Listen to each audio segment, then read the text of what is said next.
In addition to looking at things like, backup power, standard gas and diesel generators across our critical facilities, which is very important. We're also doing some really exciting work with design studies on complex energy resiliency systems that incorporate many different types of technologies.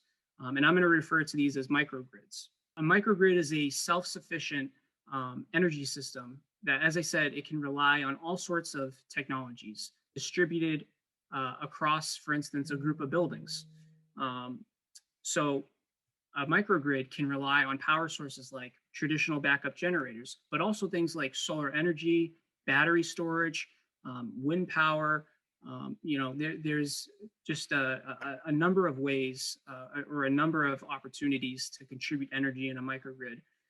And the way it works is utilizing enhanced controls and infrastructure that connects. In many cases, it would connect multiple buildings together. This network of buildings and energy producing assets can essentially disconnect from the utility grid if there's a power outage, and on their own produce energy that will serve the buildings in the microgrid. Microgrids can even provide support to the grid when there is no power outage. They can do things like reduce emissions by relying on solar energy that's in the microgrid as opposed to using the grid power. They can also help reduce electricity costs when maybe it's most costly for the grid to produce, and also the dirtiest, we call the peak periods in grid electricity use. So they can have a number of environmental and cost benefits.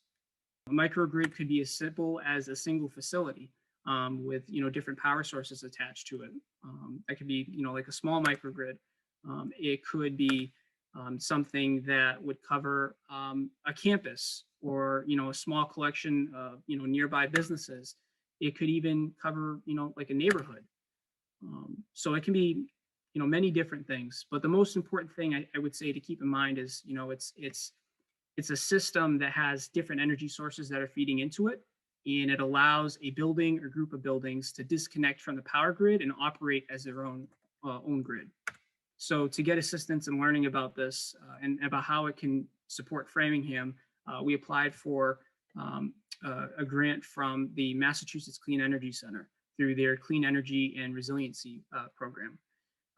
And so through this program, we were awarded 2 design studies for a few sites in Framingham, valued at $150,000, that are going to support us in seeing like how we can not only improve the resilience of these buildings, but leverage clean energy to do it. So we're really excited about that.